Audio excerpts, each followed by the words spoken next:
Bonjour à tous, je vais préparer des gaufres à l'avoine. Elles sont sans gluten et elles sont super faciles à préparer. Et si vous voulez, pour le dimanche, je vous prépare encore un peu de lard qui est laqué avec du miel et de la paprika fumée. Un régal. Ou les gaufres pour en semaine dans le cartable ou comme snack. Donc ici, vous allez regarder sur le paquet l'avoine sans gluten. Si vous n'avez pas de problème avec les gluten, vous prenez l'avoine normale et ça va en fait remplacer la farine. Bicarbonate, levure chimique, une pincée de sel, la vanille, 3 œufs, de l'agave.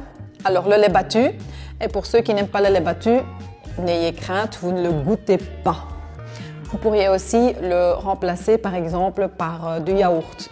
Et si vous voulez faire des gaufres aussi bien gluten-free et sans lactose, vous employez tout ce qui est végétal, hein, le yaourt végétal, le lait végétal, c'est à votre guise. Ils ne sont pas véganes parce qu'il y a les œufs, hein. C'est encore autre chose.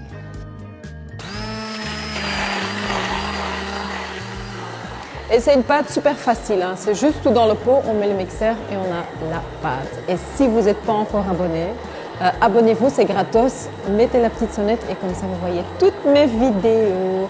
Alors c'est une pâte assez liquide, mais c'est parfait comme ça. Très important, chauffez, bien chauffer votre fer. J'ai les numéros de 1 à 5, je vais le mettre entre le 3 et le 4. Comme ça, c'est une pâte qui doit rester assez longtemps. Si je mets trop fort, ça va brûler.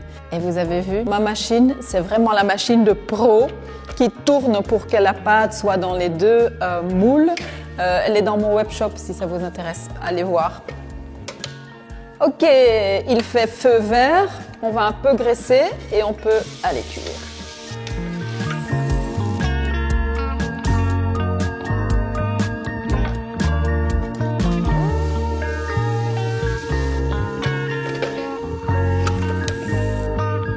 Si vous avez une machine à gaufres, allez voir ma catégorie gaufres. Il y en a tout plein déjà. Comme ça, la machine, on ne l'a pas achetée pour rien. Et si vous vous dites aussi le lard et des gaufres, mais elle est devenue folle, Sophie. Attendez, faites-le et que vous allez voir.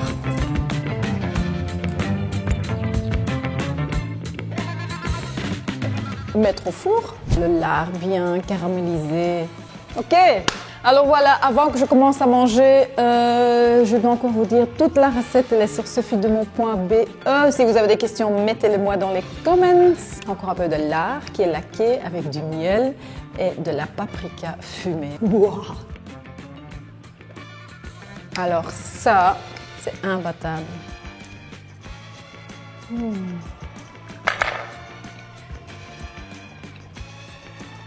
Je me vois le dimanche, ma petite tasse de thé, un petit livre et yummy, no disturbing.